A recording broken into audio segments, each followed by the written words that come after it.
Una mujer está compartiendo una historia aterradora de cómo fue víctima de un supuesto lobo disfrazado de oveja. Cómo el hombre al que amaba supuestamente se volvió violento, la golpeó, la estranguló y la secuestró, supuestamente planeando hacerla explotar en una casa llena de gas. Cómo todo comenzó con una comida caliente y cómo sobrevivió a lo que pudo haber sido su última estancia en la Tierra. Estamos en el caso presentado por Ley y Crimen. Soy Chris Stewart.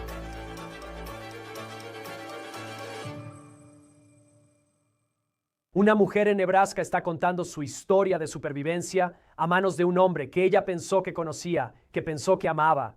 Pero supuestamente se convirtió en un monstruo rápidamente. Ella es Jessie Beck. Nació y creció en Nebraska. Vive en la ciudad capital de Lincoln. Tiene 2 hijos y era madre soltera.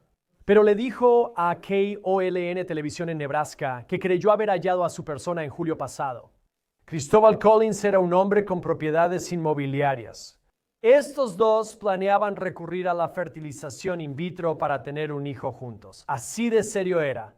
Pero luego, dice ella, Collins cambió, supuestamente de manera rápida y violenta. Ella le dijo a la estación de televisión que en agosto, Collins supuestamente la atacó. Dice que nunca lo había visto actuar así antes. Fue arrestado en agosto por cargos de asalto por estrangulamiento y se emitió una orden de protección. Pero luego dice que empezó a hablar con Collins de nuevo. Y decidieron que querían seguir adelante con su relación, dejar toda su historia atrás y seguir adelante con esos planes de fertilización in vitro, con la posibilidad de tener un hijo juntos algún día. El 24 de septiembre, la orden de protección fue levantada y eso fue a petición de Jessie. Esa noche, ella planeaba llevarle una comida caliente a la casa de Cristóbal mientras reavivaban su relación. Ella salió de la casa a las 10. A las 8 de la mañana siguiente, los niños no sabían nada de su mamá y llamaron a la policía. El equipo Special Weapons and Tactics respondió a la casa de Christopher Collins. La pareja no estaba allí.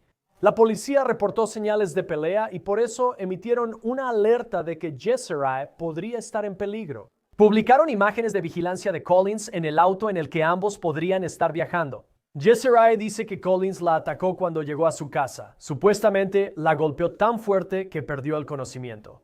En la entrevista con KOLN Televisión, ella dijo: él pensó que yo estaba muerta. No sabía qué hacer. Cuando desperté, estaba en otra casa. Supuestamente Collins la llevó a una propiedad de alquiler que él poseía. Ella sufrió traumatismo craneal, hemorragia interna y costillas rotas. Ella dijo que se acostó junto a Christopher Collins, su presunto agresor, en una cama durante horas, sin saber si iba a sobrevivir. También dijo, cito, él no tenía ninguna intención de que ambos saliéramos con vida. Recuerdo que Chris se levantó después de mí y agarró una botella de vidrio de Tito's y me la rompió en la cabeza. Luego se subió sobre mí e intentó estrangularme. Jessie también dijo que Collins estaba llenando la casa de gas natural. Supuestamente planeaba volar la casa con ambos adentro, pero luego, ese mismo día, llegó la ayuda. Hemos encontrado a Jessie Beck a salvo.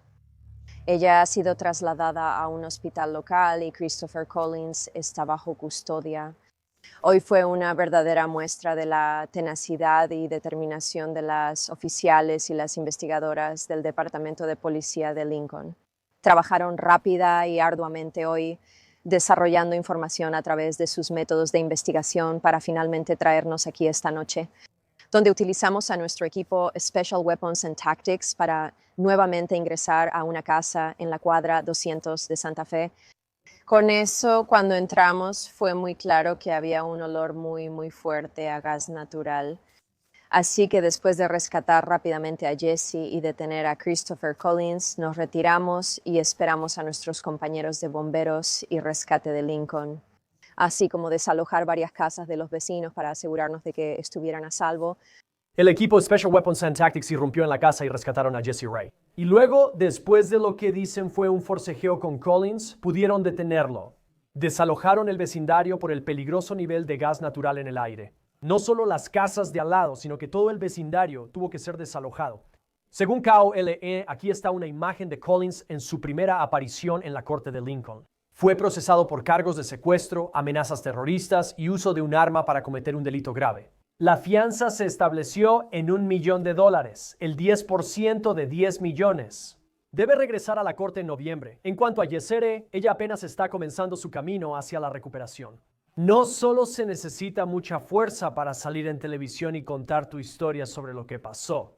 Ella dice que sufre de estrés postraumático por daño cerebral, tiene clavos en las costillas y necesita andador para equilibrarse. Ella tiene una cuenta de GoFundMe activa para recaudar dinero para su recuperación. Aquí está el enlace.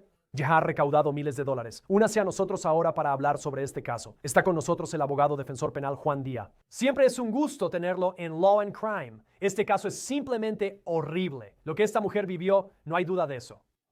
Diremos presunto ya que el sospechoso es inocente hasta probar su culpabilidad. Pero estoy seguro de que en su línea de trabajo ha visto muchos casos de violencia doméstica. ¿Qué le llama la atención de este caso en particular? Así es, horrible, Chris. Es exactamente lo que es. Y en este caso en particular, quiero decir, todos los casos de violencia doméstica son preocupantes. Por supuesto, este caso realmente está fuera de lo común, con los hechos que alega esta mujer y las autoridades.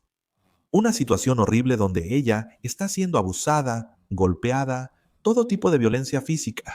Y luego está este elemento donde ella dice que él estaba intentando. El agresor trata de explotar la casa con gas natural justo cuando la policía entra corriendo. Así que es emblemático de lo que sucede en una relación cuando se vuelve violenta, y este simplemente se salió de control.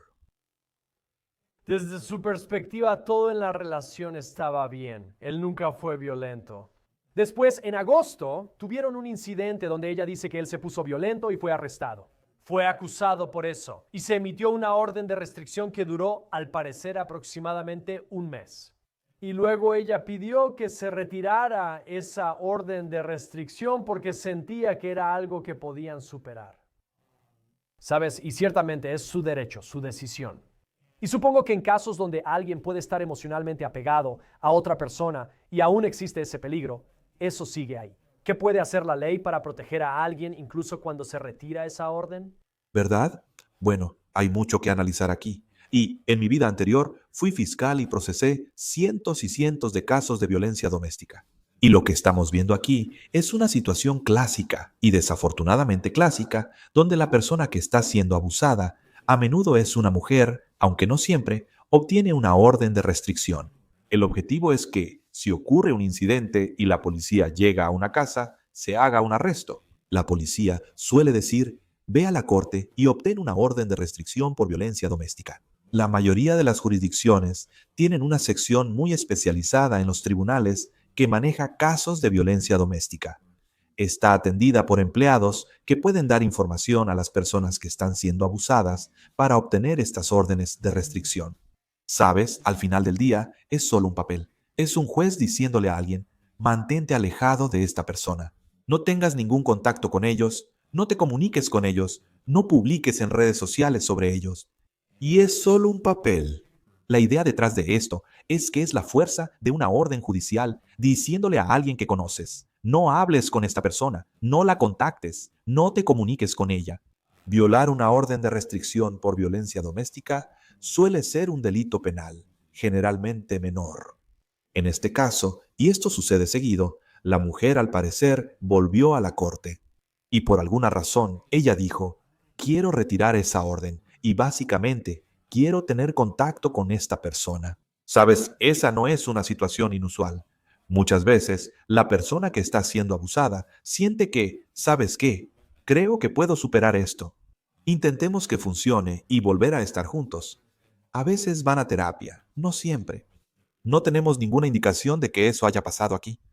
Pero porque quieren volver a conectar con la persona que está bajo la, ya sabes, la orden de restricción, bajo la orden de no contacto, van a ir a la corte y van a decir, quiero retirar esto.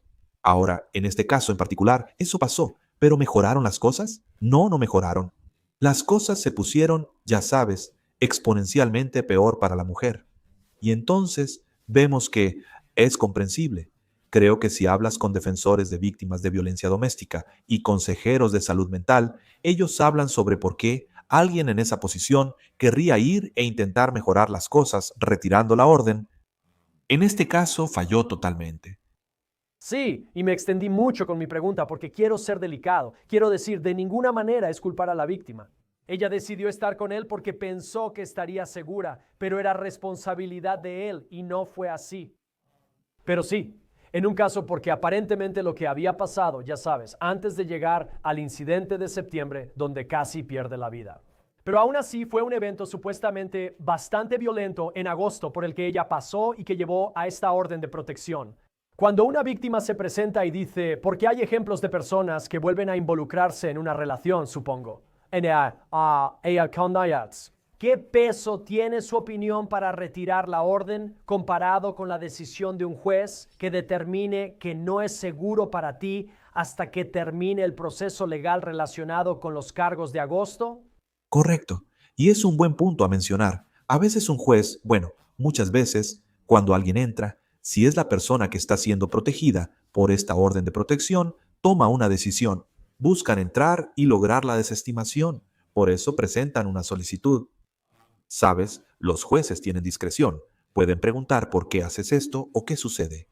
Muchas veces, sin embargo, si la persona entra y presenta la solicitud para desestimar la orden de protección, el tribunal va a aprobar eso. Por cualquier motivo, dicen que tenías esta orden vigente y ahora la desestimaste. Vamos a proceder y respetar esa solicitud, pero si hablas con los profesionales de la salud mental y los defensores de víctimas de violencia doméstica, siempre existe la preocupación de que alguien que hace eso lo esté haciendo bajo algún tipo de presión por parte de la persona que es el agresor. Y por eso siempre tienes que tener cuidado con esas situaciones. A veces es por una razón legítima. Estamos en terapia y trabajando en esto. Tenemos hijos juntos. Sea cual sea la razón, existen motivos legítimos para que una mujer en esa situación quiera retirar la orden de restricción. Y a veces hay resultados exitosos, pero muchas veces, por supuesto, si estás en este campo, ya seas fiscal, abogado defensor, juez, defensor de la ley, terapeuta de salud mental, lo que sea, siempre tienes que hacerte la pregunta: ¿qué está pasando detrás de escena que te hace querer venir y retirar esto? A veces es simple, otras complejo. Pero los tribunales generalmente van a respetar la solicitud de alguien de retirar esa orden. El problema es que, una vez que se retira, ¿eso genera algún nuevo resentimiento? Eso permite que la persona que es el abusador avance y diga: está bien, ya me encargué de eso. Eso revive los mismos problemas que pudo haber tenido esta pareja. Así que siempre va a haber cierto escepticismo cuando alguien quiere desestimar una orden como esa. Al final del día, es solo un pedazo de papel, pero brinda cierto nivel de protección y supervisión judicial en casos de violencia doméstica. Y sabes, de nuevo, es difícil pasar por lo que ella pasó. Ya sabes, la idea de ser golpeada, estrangulada, casi volada en pedazos, ¿sabes? Y aparentemente él estaba intentando, según lo que ha dicho la policía, ya sabes, quitarles la vida a ambos.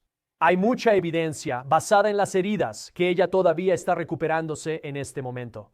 ¿Qué tan probable es que si esto llegara a juicio, ella tenga que enfrentarlo en la corte y testificar sobre lo que sucedió?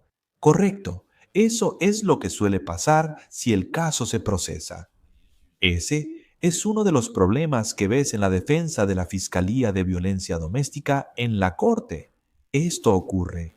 Quiero decir, la persona que está siendo abusada, la víctima principal, es informada por los fiscales. Mira, si vamos a juicio, él va a estar sentado ahí en la mesa de la defensa. Vamos a tener que llamarte para que testifiques sobre lo que sucedió.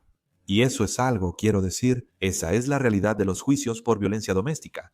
Por eso los fiscales cuentan con personal que suele apoyar a las víctimas y prepararlas para el juicio. Uno de los problemas aquí es que una víctima de violencia doméstica podría tener que ir a la corte, ya sea en una situación de orden de restricción o en un proceso penal. Puede que tengan que ir a la corte y enfrentarse a esa persona al otro lado de la sala. A veces están listos, a veces quieren, y en ocasiones es tan doloroso y difícil que toman una decisión. Mira, prefiero no seguir con esto porque no puedo estar en la misma habitación que esta persona.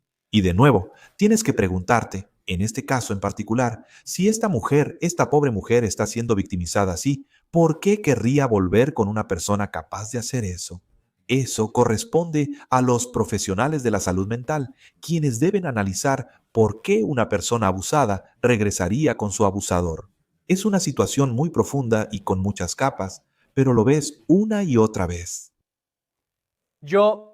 Los sospechosos están detenidos. Es interesante cómo lo dicen, porque en algunos estados con cargos así no te dan fianza. A veces la fianza es baja y alguien puede salir pagando el 10% de 10 millones de dólares. Cuando vi eso pensé, ¿por qué no decir solo que tienes una fianza de $1 millón? ¿Sabes? Y depende. Las jurisdicciones varían en esto. Pero un juez pudo haber dicho, está bien, te detengo con el 10% de 10 millones. Si puedes pagar 1 millón, puedes salir. Pero si te fugas bajo fianza y violas las condiciones, ahora deberás 10 millones de dólares, que es mucho dinero. La mayoría de las personas en esta situación no puede pagar 1 millón de dólares y permanecerá en la cárcel. Pero es la manera del juez de decir, si violas, si lo haces, o si puedes pagar una fianza y salir, y violas, nos vas a deber 10 veces la cantidad que estamos considerando aquí. Así que es solo una herramienta más en la caja de herramientas del juez para tratar de mantener el control sobre un acusado criminal. El sospechoso en este caso, quiero decir, ellos, ya sabes, Jesse Beck, fue encontrado en una propiedad de alquiler. Entonces, $1 millón cuando piensas en los precios de las casas y el valor de eso. O sea, no es imposible que él pueda pagar la fianza dependiendo de si él quiere usar sus casas como garantía, o sea, si puede presentarse, aunque era un peligro, no solo para esta mujer, al llenar de gas su casa, tuvieron que evacuar todo el vecindario. Todos estaban en riesgo por culpa de este tipo. ¿Qué pasaría si él se presentara y dijera, ¿puedo pagar la fianza y salir con ese $1 millón? Bueno, si eso es lo que dijo el juez, y esta persona puede reunir la cantidad que el juez exige, entonces la paga. Y lo dejarían en libertad. Estaría bajo condiciones de liberación. Obviamente, en un caso como este, serían muy estrictas, sin contacto con la víctima. No puedes salir del estado ni de la jurisdicción y debes reportarte con servicios previos al juicio. Quizá debas usar un monitor electrónico. Entonces, habría muchas condiciones que la corte impondría en esto. Pero cuando un juez está fijando estas fianzas, tienen algunas. A menudo tendrán información básica sobre la situación financiera del acusado, y tú, el patrimonio neto y la capacidad de pagar una fianza. A veces en la corte la gente sorprende pagando fianzas muy altas y logra salir. Y claro, si hay una violación, si huyen de la ciudad o no van a la corte, pierden la fianza. Así que sí sucede. Es raro que alguien pueda pagar tanto, pero ciertamente hay casos en los que sí pasa. Y por eso tienes, ya sabes, condiciones muy estrictas para la liberación. Cosas como el monitoreo electrónico, los brazaletes en el tobillo, cosas así. Y ciertamente el caso penal es de mucha importancia cuando se trata de Yeserey, de volver con la víctima. Pero vi que también está explorando algunas opciones civiles. ¿Cómo serían esas opciones? Sí, o siquiera necesitarías una condena de culpabilidad para poder demandar civilmente a este sospechoso. La respuesta corta es no, no necesitarías una condena. Si quisieras demandar a tu agresor, y si sucede, puedes demandar en un tribunal civil. Recuerda, el estándar, en un caso civil es más bajo que el estándar de más allá de una duda razonable en casos penales. Solo es la preponderancia de la evidencia en casos civiles. Si buscas otra herramienta para actuar contra tu abusador o tomar acción contra quien te ha abusado, esta es una opción. Ya sabes, el abusador es insolvente, hay bienes. ¿Hay alguna razón por la que alguien que es víctima diría, sabes, yo creo que esta es la manera de, puedo obtener justicia no solo en los tribunales penales, sino quizá en los tribunales civiles? Y si vemos que eso sucede, donde las víctimas demandan a sus abusadores y el proceso continúa. Y es una forma, sabes, tengo que decir, psicológicamente, es otra manera para que las víctimas de violencia doméstica luchen, para que sientan que están recuperando el control sobre la situación. No solo haciendo que su abusador enfrente cargos y posible cárcel, sino también golpeándolos donde más les duele. Si tienen bienes, decir, necesito ser compensado por lo que me hiciste, y esto es lo que hago. Presento una demanda civil por agresión física, asalto, imposición intencional de angustia emocional, dolor y sufrimiento. Existe otra forma, además de los tribunales penales, para que las víctimas busquen justicia contra sus abusadores. Y sí ocurre. Escuchar lo que vivió esta mujer es de verdad una pesadilla absoluta. Y no estoy usando hipérboles al decir eso. De verdad, todo lo que ella contó fue una escena de horror absoluta. Pero ya sabes, este acusado va a tener un abogado defensor. Y si ella sube al estrado, aunque haya tenido lesiones que probablemente le duren toda la vida, en el testimonio si ella explica lo que pasó. Desde tu perspectiva, eso puede ser muy poderoso para el jurado. Como abogado defensor, ¿cómo manejas el contrainterrogatorio?